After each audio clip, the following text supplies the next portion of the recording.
Salut Mathieu, Salut Franck. et merci d'avoir pris le temps de répondre à mes questions. Yeah, normal. Euh, je trouvais super important de te parler parce que en ce moment, il y a un focus dans les médias sur les États-Unis avec ce qui se passe. Les révoltes, en ce moment, même ça fait, je crois, plus de 17-18 jours que ça continue maintenant. Et quelqu'un comme Angela Davis, qui en a vu pourtant des révoltes, parlait de la plus importante, le plus important soulèvement qu'elle ait vu de sa vie. Et on parle aussi beaucoup d'un problème aux États-Unis de racisme institutionnel, donc dans la police. Et beaucoup de gens, dont Angela Davis, font le rapport avec les slave patrols, donc les patrouilles qui étaient en place à l'époque de l'esclavagisme, et parlent de la police comme une héritière de ces slave patrols. De ton côté, toi, pour parler de la police française, ce coup-ci, tu parles beaucoup de l'héritage du colonialisme pour expliquer le comportement actuel de la police française. Est-ce que tu pourrais nous en dire plus, en gros? Qu'est-ce que tu veux dire par là? Oui, bien sûr. Bah alors, c'est pas juste un héritage, en fait, c'est une généalogie. Après, il y en a plusieurs, hein. Il y a aussi une généalogie qui est celle du capitalisme. Il y en a une qui est du patriarcat. Enfin, la police est l'appareil au service des classes dominantes qui permet d'assurer la reproduction de l'ordre social. Elle dit qu'elle protège l'ordre public, mais c'est l'ordre social, donc un ordre social inégalitaire, hein, qu'elle protège par l'utilisation de la force. Et donc, elle participe à maintenir les rapports de domination qui sont en place dans ces sociétés. Et du coup, on a des généalogies qui sont assez similaires pour les États-Unis et la France, où la France a effectivement une histoire coloniale très forte, mais aussi une histoire de l'esclavagisme. Et en fait, ces deux histoires, hein, de la traite, de l'esclavage, de la colonisation sont absolument indissociables de l'histoire du capitalisme et de l'État-nation moderne. C'est des systèmes qui se sont fabriqués ensemble, qui se sont engendrés, qui se sont co-engendrés ensemble tout au long de l'histoire. Et l'histoire de la police, elle est liée à ça. C'est-à-dire, en France comme aux États-Unis, on a des milices à la solde des esclavagistes pour notamment pour mener des chasses à l'homme, des captures qui souvent finissent d'ailleurs par des étranglements ou en tout cas par des techniques de contrainte qui visent l'étouffement et la soumission absolue de la personne arrêtée. Ce modèle-là existe aussi dans la France coloniale et esclavagiste, du coup, avec ces milices qui sont au service des esclavagistes pour poursuivre les esclaves en fuite. Et puis, on a directement la mise en place de groupes armés de ce type-là, aussi en métropole, à la poursuite des Noirs, mais aussi en fait qui vont servir à peu près aux mêmes époques à poursuivre, surveiller, réprimer en fait tout ce qui gêne la mise en place du capitalisme et de l'État-nation. Et cette histoire-là, en fait, va continuer à fonctionner jusqu'à aujourd'hui, avec où on retrouve en fait des unités principalement viriles et féroces, dressées à mener la chasse aux prolétaires non blancs la plupart du temps. Donc cette histoire-là, elle est assez similaire pour les États-Unis et la France. En gros, donc en gros, et tu veux dire par rapport à la similarité des deux pays, aux États-Unis, on parlait de la police, du coup, à l'époque, qui était là pour être sûr que les discriminations en place soient respectées. Ça veut dire que la police, en gros, à l'époque de l'esclavagisme et après, était là pour protéger la propriété, et par la propriété, on parlait des esclaves, en fait. Les esclaves qui, quelque part, ont permis aux États-Unis de devenir la puissance capitaliste qu'elle est aujourd'hui. Et donc, en gros, tu dis que c'est à peu près la même chose qui s'est passé en France. La même chose.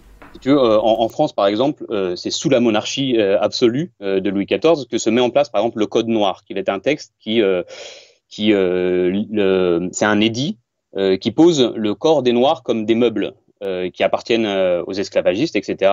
Et donc, c'est dans les mêmes années, à peu près, qu'est mis en place la lieutenance de police, qui est la première institution policière et qui, elle, est chargée, en fait, de protéger les marchés contre le risque d'émeute quand il y a un manque d'approvisionnement. C'est-à-dire que dès cette époque-là, il y a une collaboration en fait entre la police comme protectrice des marchés, mais en fait du marché, et de la police comme force de surveillance, de capture, d'écrasement, de soumission des classes dominées. Là, récemment, j'ai fait pas mal d'entretiens sur les États-Unis, donc du coup avec des activistes et des universitaires américains. Et quand j'en parle autour de moi, des potes français ou belges, on me dit oulala, on n'en est pas là quand même. Nous, on a de la chance de vivre en Belgique, on a de la chance de vivre en France. Pourtant, Un récent rapport vraiment qui vient de sortir de Human Rights Watch, qui est une des organisations des droits de l'homme des droits humains les plus respectés dans le monde, parle de la police française comme l'une des plus répressives, ou peut-être même la plus répressive d'Europe. Ça la fout plutôt mal quand même pour le pays soi-disant des droits de l'homme, la France. Oui, alors je ne sais pas si on peut quantifier la plus répressive, mais effectivement, à toutes les époques, les peuples et les classes qui ont subi les rapports de domination mis en place par les classes dominantes françaises ont cessé de croire à cette fiction des droits humains, de la France civilisatrice, etc. Enfin, ce mythe-là a jamais fonctionné pour toutes les personnes qui ont subi la politique impérialiste française. Et d'ailleurs, cette image, cette fiction, elle sert principalement ce système. Et puis, bon, du coup, ces formes actuelles, ces formes néocoloniales aussi. Et puis, elle sert aussi, par exemple, comme tu viens de le dire, à empêcher de réfléchir à l'intérieur du territoire à la manière dont la police protège les classes dominantes, protège aussi bien le capitalisme que la suprématie blanche, que le patriarcat. En imaginant que la France serait détentrice d'une sorte de modernité et qu'elle aurait répandu. Bon, il suffit de revoir à chaque époque, ça a été faux. C'est pas une fiction qui aujourd'hui serait plus fausse qu'avant. En fait, à toutes les époques, la France a distribué des régimes de férocité pour mettre en place l'esclavage, la colonisation, restructurer le capitalisme tout au long du XXe siècle et jusqu'aujourd'hui. Et quand tu parles de ces régimes de férocité, j'aimerais bien qu'on parle des contrôles d'identité abusifs et discriminatoires de la police française. Encore une fois, quand je parle de ça, c'est des faits, parce que ça arrive encore une fois autour de moi que je parle de ça, où ils disent mais c'est pas vrai, quand la police cible les Noirs, les Arabes, etc. Si, c'est vrai, il y a de nombreux rapports qui sortent là-dessus et qui l'expliquent. Et donc, ouais, ces contrôles d'identité abusifs et discriminatoires, qui touchent-ils, du coup, principalement en France ? Mais il touche principalement des hommes issus de la classe ouvrière et non blancs. Après, selon les moments, selon les formes, il va toucher aussi les femmes. Il touche les femmes d'une manière souvent qu'on dit plus indirecte, parce qu'en fait, c'est elles, les femmes des quartiers populaires, des classes populaires. Bon, alors elles reçoivent des insultes, elles reçoivent aussi des techniques d'humiliation sexistes, des régimes de brutalisation aussi, mais en général, elles sont plutôt touchées de manière indirecte, parce que c'est elles qui doivent justement gérer tout ce désastre au niveau dans l'espace domestique, et puis faire le soutien aux hommes qui sont en prison, à ceux qui se sont fait tabasser ou tuer par la police, etc. Elles sont tout le temps en première ligne des luttes contre les violences d'État, et donc elles subissent ce régime-là de manière très forte. Et puis on a vu que là, par exemple, pendant le confinement, en fait, elles étaient aussi de plus en plus touchées par les coercitions physiques, c'est-à-dire directement dans leur corps. Je voulais du coup en parler du confinement. Je lisais les statistiques là, fin avril. Les statistiques du gouvernement ont montré que la police avait effectué en Seine-Saint-Denis, qui est le département le plus pauvre de France métropolitaine, un nombre de contrôles s'élevant à plus du double de la moyenne nationale. Donc je voudrais... oui, c'est lié au confinement, bien sûr, et au non-respect, soi-disant, du confinement.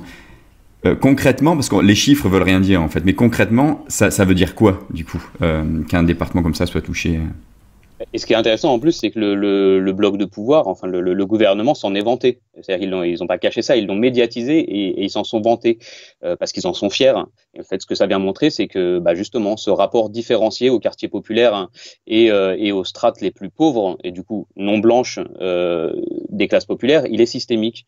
Il traverse l'histoire et en fait, la société française repose sur à la fois cette forme pyramidale où une minorité domine et exploite la majorité, et elle repose notamment sur une colonialité structurelle, c'est-à-dire que c'est pas quelque chose qui vient à la marge, c'est pas des comportements ni individuels qui seraient problématiques, ni ce seraient des bavures, ni des erreurs du système, mais la colonialité est au cœur de la société française depuis des siècles. Je voulais parler de ça du coup. Pour se défendre lors de bavures, autant la police que l'État français parlent tout le temps de brebis galeuses dans la police. Il y a 2-3 brebis galeuses, c'est comme quand on parle des hooligans, c'est juste 2-3 hooligans. Est-ce que c'est aussi simple que ça ? Est-ce qu'on peut juste dire ces 2-3 brebis galeuses qui sont le problème aujourd'hui dans la police française ? Mais non, bien sûr, cette manière d'y répondre, c'est presque une technique discursive pour empêcher de réfléchir, pour empêcher de penser.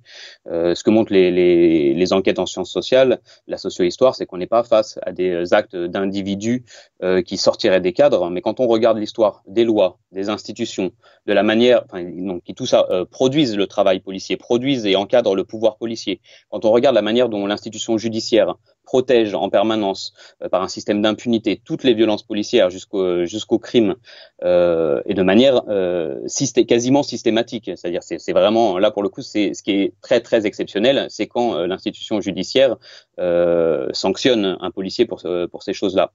Quand on voit dans la manière dont les médias dominants, dont la classe politique et même et notamment la gauche institutionnelle en fait valide en permanence et légitime le fonctionnement quotidien du pouvoir policier dans les quartiers populaires et ségrégés, on voit qu'on n'est pas du tout face à des dérives individuelles, on est face à un système qui est encadré, protégé,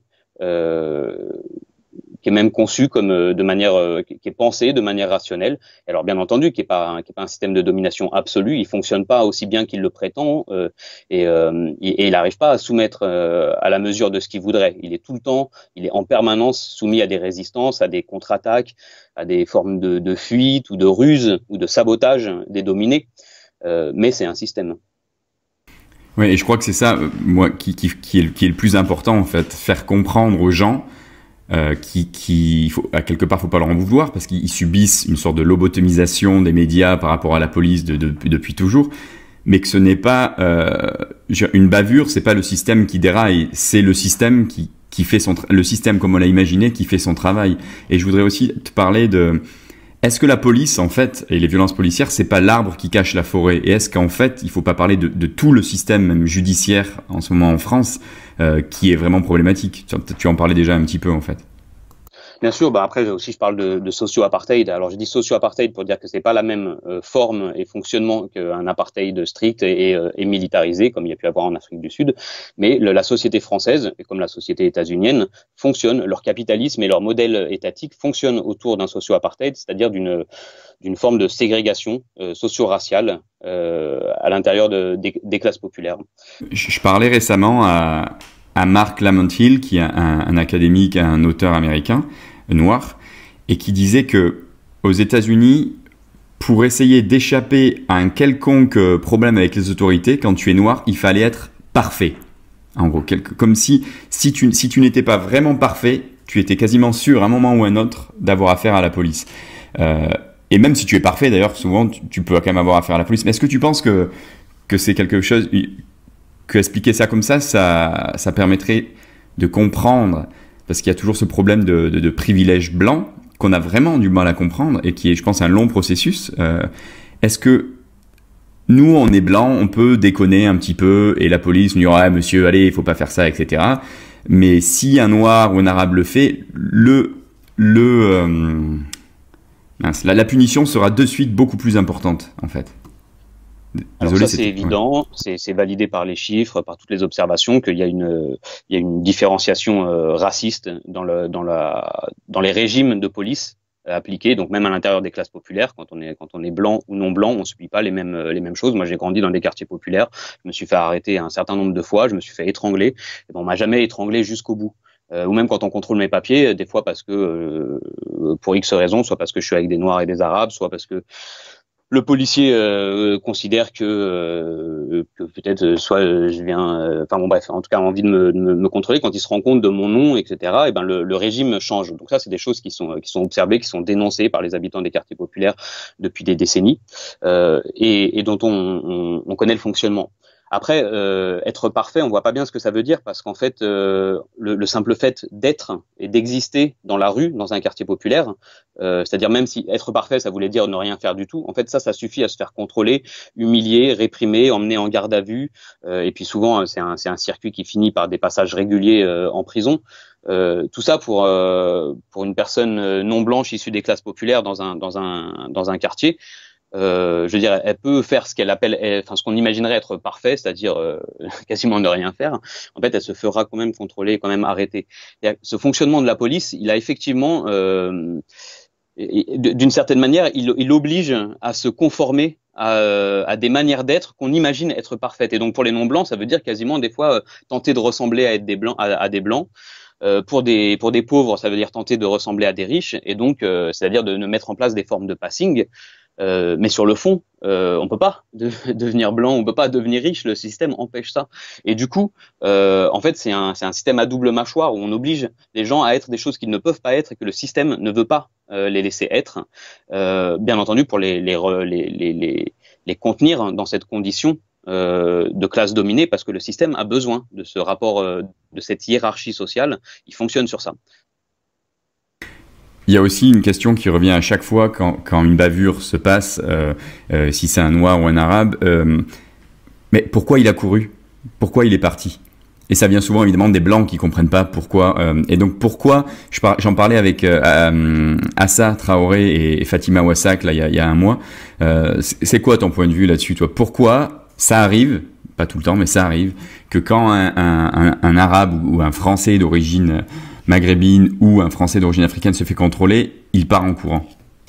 Et même les blancs de quartier, en fait, les gens qui sont habitués à la police, en général font tout pour l'éviter. Et du coup, les militants ou les gens maintenant qu'on rejoint les autres mouvements sociaux, ceux qui sont pas dans les quartiers mais qui sont plutôt dans les centres-villes, etc., dans les derniers grandes luttes en France mais ailleurs, en fait, la plupart des gens ont vu qu'il vaut mieux pas se faire attraper par la police, quoi qu'on ait fait et qui qu'on soit.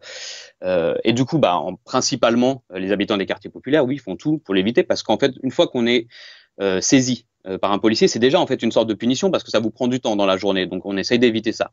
C'est une prise de temps, c'est dans l'espace public, devant tout le monde. Donc c'est aussi une humiliation. Et puis il y a des gens qui vont se dire qu'est-ce qu'il a fait puisqu'il a été arrêté par la police. Donc c'est aussi une sorte de shaming. Enfin il va y avoir des conséquences sur ça. Ça c'est le tout premier point. Après les policiers, pour pouvoir faire une affaire, c'est-à-dire pour pouvoir vous emmener au commissariat, ils vont tout faire pour la fabriquer cette affaire. Et pour la fabriquer, alors on met des pressions, notamment par exemple quand on vous a arrêté et contrôlé plusieurs fois dans la journée, ça suffit pour énerver quelqu'un.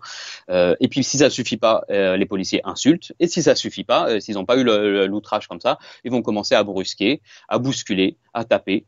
Et là, même si des fois il y a des gens encore qui réagissent pas à ça, et même ça, pour ça, les policiers s'embarrassent pas. Des fois, s'ils n'ont pas ce qu'ils veulent, ils embarquent quand même. Une fois qu'on s'est fait embarquer, on peut se faire taper, et ça arrive généralement à l'intérieur du véhicule. Et puis une fois qu'on est dans le commissariat, on peut se faire complètement éclater par des policiers. On n'est plus protégé de rien. Les policiers, bien entendu, vont se servir de ça pour porter plainte pour outrage, violence et rébellion.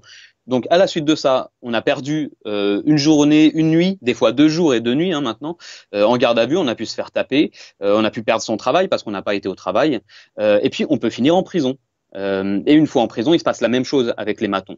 Donc, bien évidemment, et les jeunes des quartiers populaires voient ce système-là depuis qu'ils sont tout petits. Nous, on a découvert ça en primaire, hein, c'est-à-dire au moment où on commence à voir la rue, ou aussi au moment où l'éducation nationale commence à expulser les plus pauvres de son système et les met dans la rue, donc sont en contact avec la police. C'est un système qu'on connaît très tôt.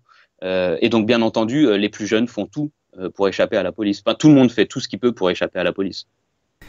Et donc, cette police, en fait, d'après toi, qu'est-ce qu'il faut faire? Parce qu'on parle et on appelle à une police plus douce, plus humaine. On a vu des vidéos sur Twitter, sur Facebook qui ont circulé et qui ont été vues des millions de fois de policiers à Nîmes, je crois, qui se mettaient à genoux plus ou moins et qui applaudissaient les aides-soignants, les aides-soignantes qui passaient, qui posaient leur casque, etc. Donc, est-ce que c'est ça il faut aller vers ça, en fait? Il faut demander une police plus gentille ou il faut vraiment poser une question plus radicale? Non, mais ça, c'est encore une fiction. C'est même une technique, on pourrait dire, ce qu'ils appellent en contre-insurrection d'action psychologique. C'est pour ce qu'ils appellent aussi gagner les cœurs et les esprits. On peut appeler ça aussi du soft power. Toutes les institutions, pour fonctionner, ont besoin de discours, de fiction. Ça en fait partie. Et puis, notamment, c'est la partie de la gauche institutionnelle qui, elle, pour se démarquer de la droite, fait semblant qu'il y aurait elle serait, elle, détentrice d'une police qui serait plus sympa, plus cool. Elle parle d'une police de proximité en général, et on voit qu'elle l'a jamais subie parce que les habitants des quartiers populaires populaire. La police de proximité, les gens, la plupart du temps, savent que c'est une police qui pénètre dans le quotidien, dans l'intime. C'est une police de surveillance des faits et gestes. Et c'est une police qui participe tout autant à remplir les prisons. Et donc oui, il y a un problème de fond. En fait, il n'y a pas une mauvaise et une bonne police. Il y a un problème de police. Il y a un problème avec la police. C'est une institution qui, de toute façon, est en charge de maintenir un ordre social inégalitaire. Donc, dans des sociétés patriarcales, capitalistes et racistes, c'est une institution qui reproduit ça. Et il en va de même pour la prison. Et il en va de même pour la plupart des institutions d'un État qui sert à reproduire cette société inégalitaire. Et donc non, moi je fais partie des gens qui considèrent qu'on ne pourra pas la réformer en surface comme ça, mais qu'il faut changer complètement, pas seulement la police ou la prison, mais qu'en fait il faut changer complètement toutes les fondations de cette société, et que ça se fait par en bas. Ça se fait avec les opprimés, ça se fait avec les dominés, ça se fait avec les exploités, en s'auto-organisant. Je ne crois pas du tout que ça se passe par en haut. Toutes les conquêtes sociales ont été arrachées par des luttes. On n'a jamais vu les dominants, Assata Shakur l'a expliqué maintes fois, on n'a jamais vu les dominants lâcher des choses comme ça aux dominés. Il faut les arracher, il faut les prendre, il faut les conquérir. Et donc je crois de la même manière, il faut que les opprimés, les exploités réussissent à s'auto-organiser pour se gérer eux-mêmes leur vie et pouvoir à la fois se passer de la police, se passer de la prison, se passer de toutes les institutions chargées de la reproduction de rapports de domination. Et donc ça veut dire se donne les moyens de pouvoir prendre en charge par elles et eux-mêmes la gestion de la vie quotidienne. Et ça va du quartier à la maison, à la commune. Merci. Je vais terminer du coup par cette question. Tu parlais de la police et qu'il fallait radicalement changer. Aux États-Unis, un débat s'est ouvert, du moins publiquement, parce que c'est un débat qui existe depuis des décennies, sur l'abolition de la police. Donc déjà, est-ce que, d'après toi, il faut qu'on ait ce débat-là aussi en France, sur l'abolition de la police? Et qu'est-ce que veut dire abolition? Parce que moi, quand j'en parle autour de moi, on a tellement été formaté avec cette police et ces prisons, que l'abolition de la police, l'abolition des prisons, la première réponse qu'on prend dans la figure, c'est « Oh, et si un mec viole une petite fille de 8 ans, comment tu fais sans prison ?» Donc, qu'est-ce que ça veut dire concrètement, l'abolition de la police et des prisons? Je sais que c'est une longue réponse, mais voilà, essaye de faire au mieux. Ouais, c'est une analyse et qui est appuyée sur des enquêtes et qui est construite aussi en France depuis les années 70. C'est juste qu'elle a très peu d'écho. Et là, elle commence à ressurgir parce qu'elle commence à être saisie à nouveau par les premières et les premiers concernés, par les comités, les collectifs en lutte, qui voient bien que, en essayant de la réformer depuis des décennies, en fait, ça change rien du tout. Et donc pour répondre à ça, qu'est-ce qui va se passer si on enlevait la police et la prison? De toute façon, je crois pas que ce système et cette société pourraient tenir. Enfin, jamais les classes dominantes ne lâcheront sur ça. Il faudra changer tout. On ne pourra pas changer quelques petites choses comme ça. Je ne crois pas qu'on pourra abolir la police et la prison sans abolir tout le reste et sans changer complètement de société. Maintenant, pour répondre aux gens qui ont peur de ça, en fait, et c'est normal qu'ils aient peur de ça parce que depuis la maternelle, depuis qu'on est tout petit, on est abreuvé par des séries, des dessins animés, des récits jusqu'aux films catastrophes, etc., qui nous disent que si l'État, la police, l'armée n'étaient pas là, en fait, on passerait notre temps à s'entretuer, etc. Bon, alors ça, c'est complètement faux. Il faut le voir justement, par exemple, pendant le confinement. C'est pas l'État qui s'est occupé des gens, les brigades de solidarité populaire, en fait, tout ce qui s'est mis en place en termes d'entraide et de solidarité, c'est venu des gens. Et du coup, c'est plutôt dans l'espace libéré par l'État qu'en fait des solidarités populaires et une autre forme de société se sont mis en place. Et du coup, c'est de ce point de vue-là, je pense qu'il faut réfléchir. Il faut qu'on invente nous-mêmes d'autres formes de vie sociale, en se rappelant que la police et la prison ont jamais empêché. Donc là, on parlait des viols, mais en fait, ou les crimes, ou les modes de délinquance. Le crime et la délinquance sont définis par l'État. Quand l'État dit les stupéfiants, c'est de la délinquance, c'est de la délinquance. Quand il dit que ça l'est plus, c'en est plus. Mais en tout cas, pour parler des viols, etc. Et de toutes les violences à caractère sexiste et en fait de toutes sortes de choses qui pourraient continuer à exister dans une société, dans tout type de société. Il faudra mettre en place des choses pour lutter contre. Ça veut dire lutter contre le patriarcat en général. Mais la police et la prison n'ont jamais empêcher ces violences-là. Elles sont toujours présentes.